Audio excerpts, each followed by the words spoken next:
Welcome back. We have been dealing with the situation of oversubscription, in which the company might choose some of the various methods for dealing oversubscription, and most commonly there will be three alternatives that may be selected by the companies to deal with the situation of oversubscription, and we have dealt the three cases along with their practical examples. Let us discuss some other aspects related to the issue of shares of a company. Next one, under subscription. We have learned about the concept of oversubscription, where the number of shares issued may be less as compared to the number of shares for which the public has subscribed for, and we learned about that concept that is known as oversubscription. This is just the opposite of oversubscription, that is, the number of shares issued by the company may be 100. The number of subscribers against this 100 shares will be less than 100. It may be 90 subscribers or 80 subscribers. Anyway, there will not be full subscription. That situation is known as under subscription. If the number of shares applied for a less than the number of shares offered to public for issue, it is a case of under subscription, just the opposite of oversubscription. In such a case, the allotment will be made equal to the number of shares subscribed for and not to the shares issued, subjected to minimum subscription. Unlike oversubscription, undersubscription does not require any special accounting treatment. Just pass the journal entries that are made as per the usual cases of issue of shares. So that is the concept of under subscription. The only thing you have to make sure is, while passing the journal entries with regard to each of the installments, that is with regard to application or allotment or first call or final call, whatever may be, the number of shares for which you need to find is the number of shares subscribed by the public, not the number of shares issued by the company. Until previously, we have been dealing with all the problems in which we will consider the number of shares issued by the company, and for that number of shares we will multiply with the application money, allotment money, call likewise. But in under subscription situation, you need to find the value of each installment by multiplying the per value share into the number of shares subscribed, because usually in an under subscription situation the number of shares subscribed will be less than the number of shares issued. So we have to consider for the actual shares in operation. Actual shares in operation means what was the actual share subscribed.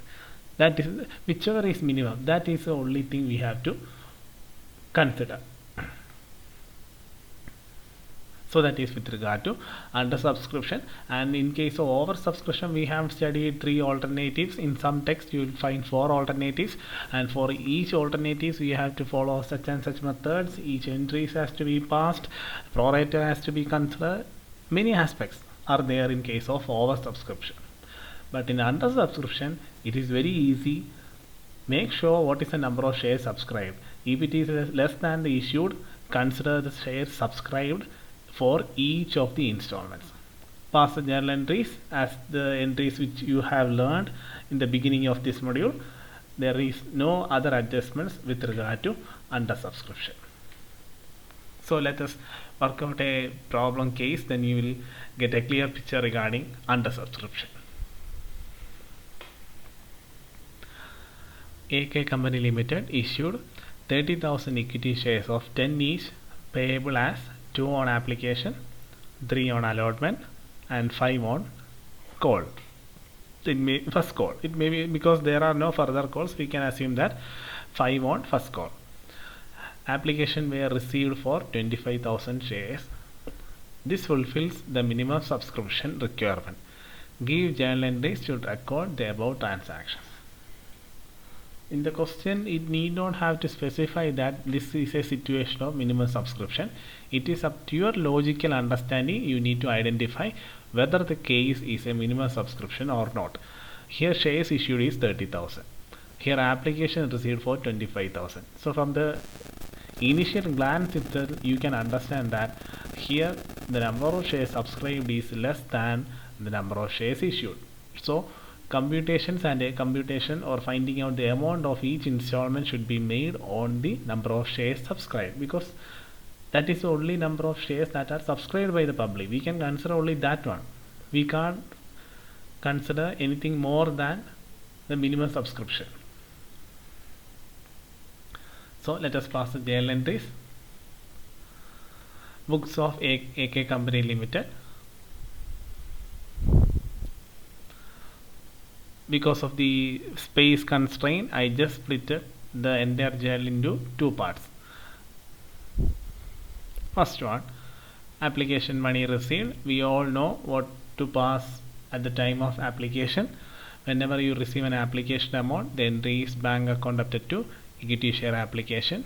Here the number of shares received, because here this is a situation of under subscription, so don't worry about the issued shares. You have to consider only number of shares subscribed, because it is always less than the number of shares issued. So 25,000 into application money is 2, that is 50,000, being the application money received on 25,000 shares at rupees 2 on application. So we pass the receipt entry. Next is the due entry. Equity share application account updated to equity share capital account. There are no adjustments with regard to that, so the amount will be the same. Application money transferred to the share capital.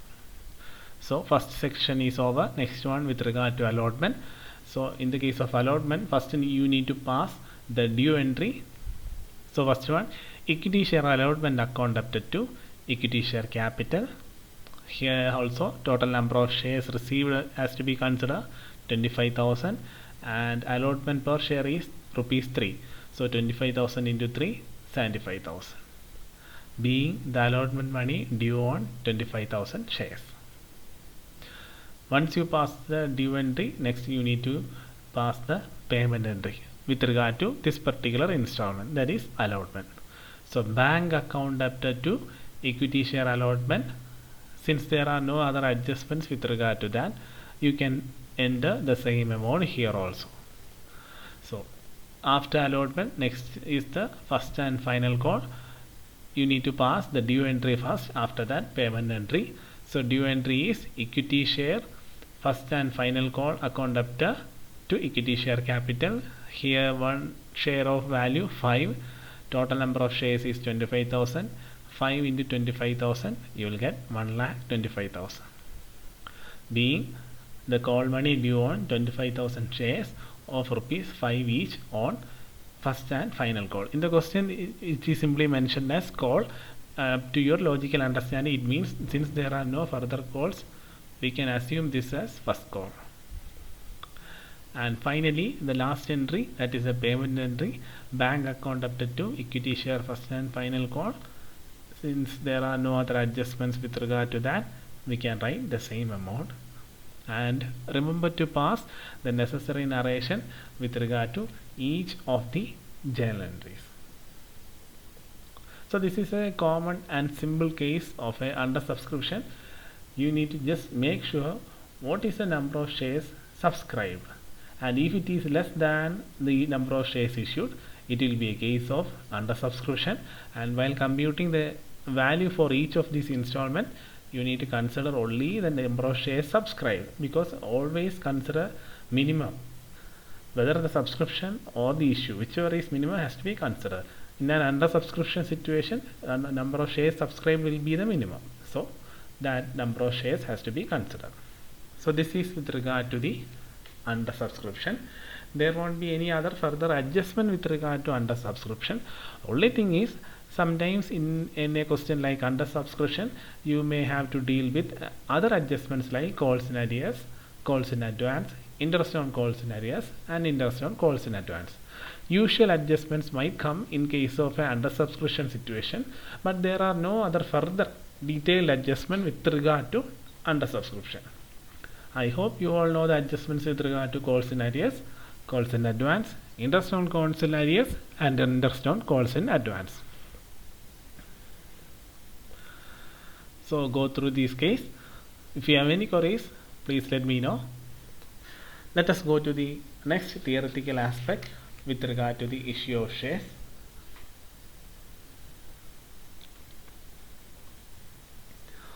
Forfeiture of share.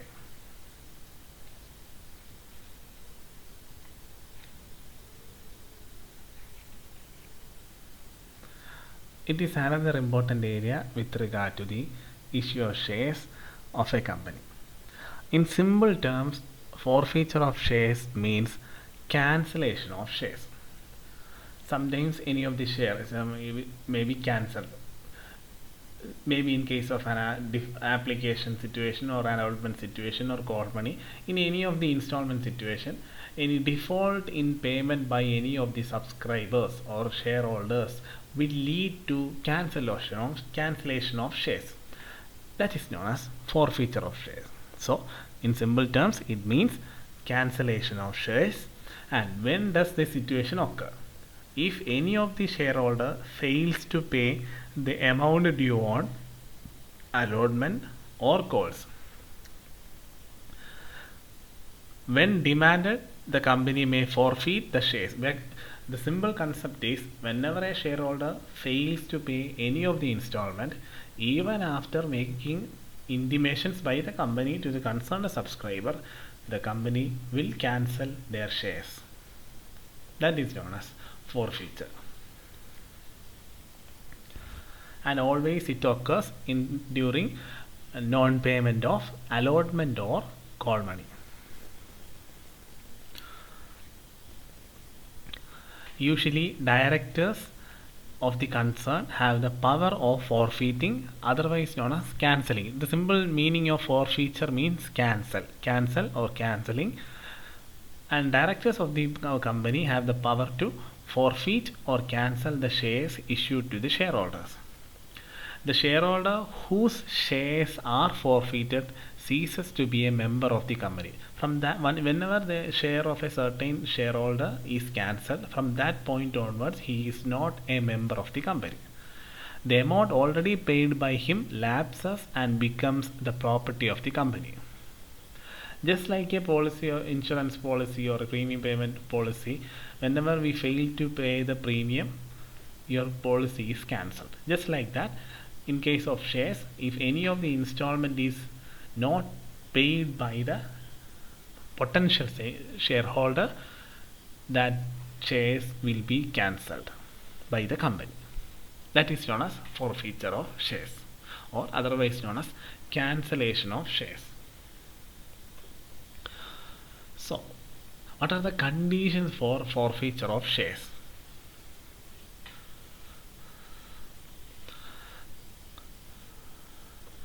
Shares can be forfeited only on non-payment of allotment or call money.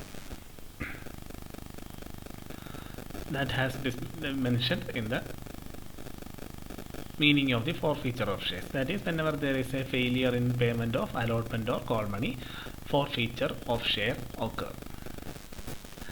Shares can be forfeited only if the articles of association authorize the directors to do so. Earlier I have mentioned that directors have the power to forfeit the shares only if there is any specification done in the articles of association. Only then the director can cancel the shares. Usually in almost all the articles of associations it will be mentioned. If it is not mentioned, the directors can't cancel that shares. As part of forfeiture of shares, the director have to give 14 days notice to the shareholder in his registered address calling upon him to pay the amount due from him together with interest at prescribed rate before a certain date. A warning will be given, just like the point which we have mentioned here. A 14-day prior intimation will be given to his registered address to pay the default amount along with interest. Even after intimating this to the concerned shareholder, if he still doesn't pay the installment amount or the allotment or call money, the next thing is the company have the right to cancel the shares. The notice must clearly state that the shares will be forfeited if no payment is made within the stipulated date. The directors should pass a resolution approving the forfeiture, because after forfeiture the matter should be communicated to the shareholder. So these are the various conditions that has to be followed from the company's point of view before the forfeiture of shares. In simple sense, if a shareholder fails to pay allotment or call money, his shares may be cancelled, but it can be cancelled overnight. The company must intimate the specific shareholder to pay the amount with interest within a stipulated date, and date is given. 14 days prior intimation should be given. Even after all these intimations, the company can cancel the shares after making various resolutions. So these are the conditions of forfeiture of shares. Next one.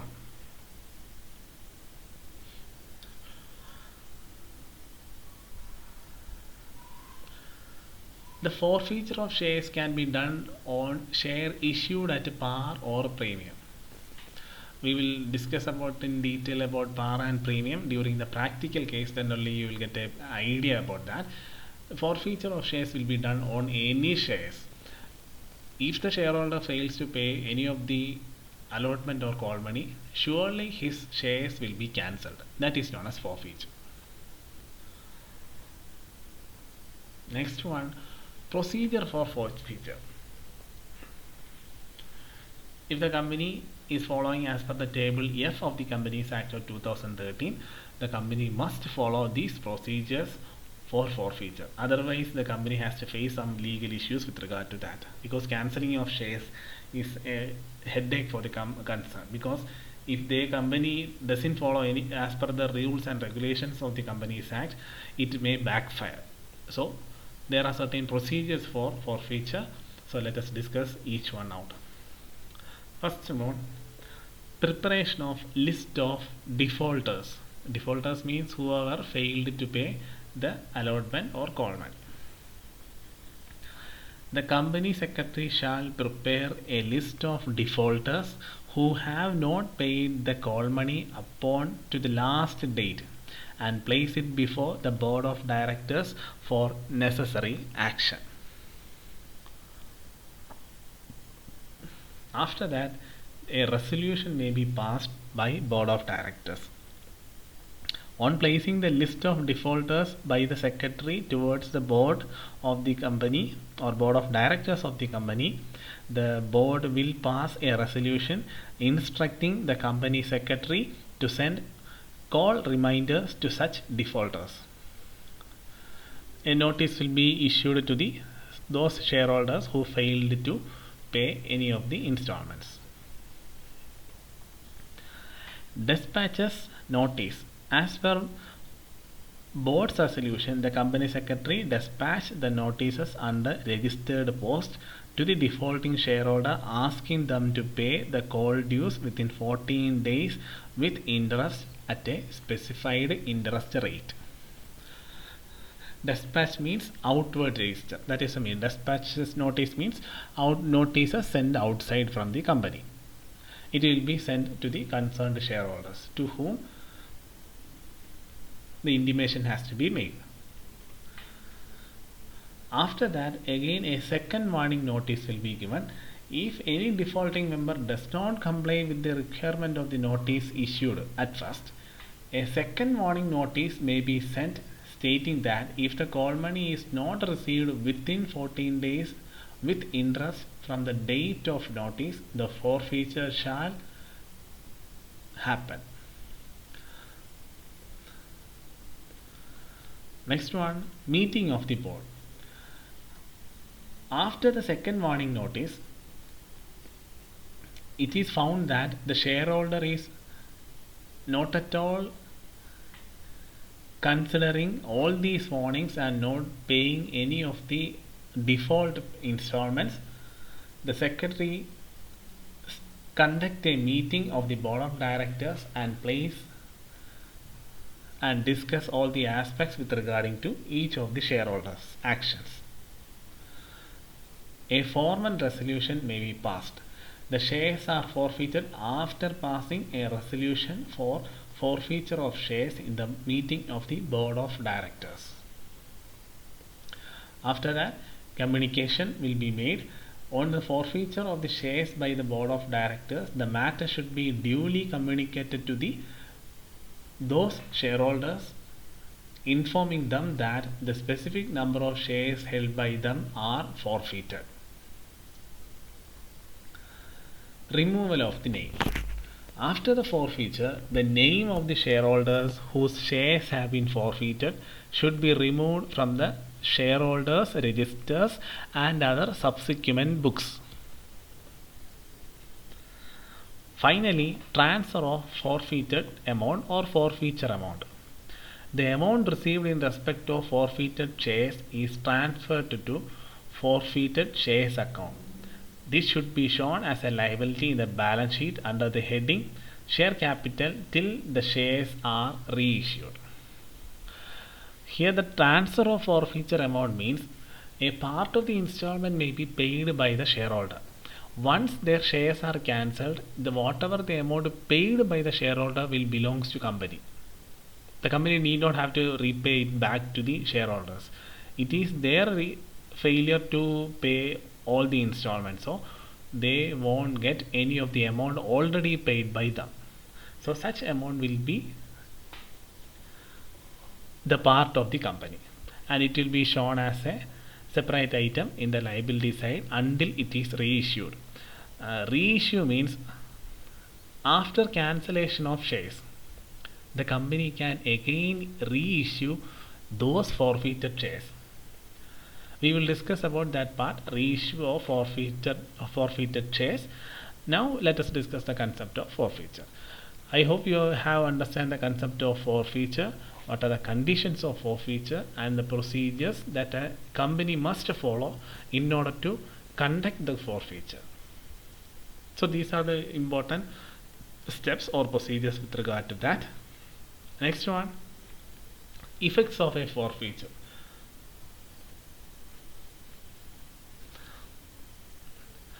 There are no other important effects with regard to that. We have already discussed the aspects of forfeiture. Anyway, some of the important effects means actual results of forfeiture are: after the forfeiture, the shareholder ceases to be a member because his name is cancelled and he will not be the member of the company and his name will be removed from the shareholders register and other subsequent books.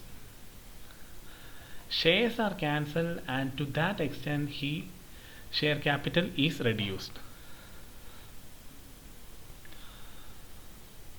because some of the shares of a certain shareholder is cancelled, so that shareholder is no longer exists in the company and his shares are returned back to the company, so the value of the share capital is reduced and the company will recoup that situation by reissuing the forfeited share. We will discuss that part.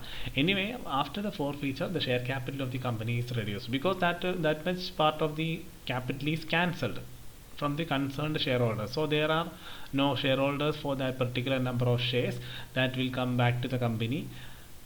So the capital of the company is reduced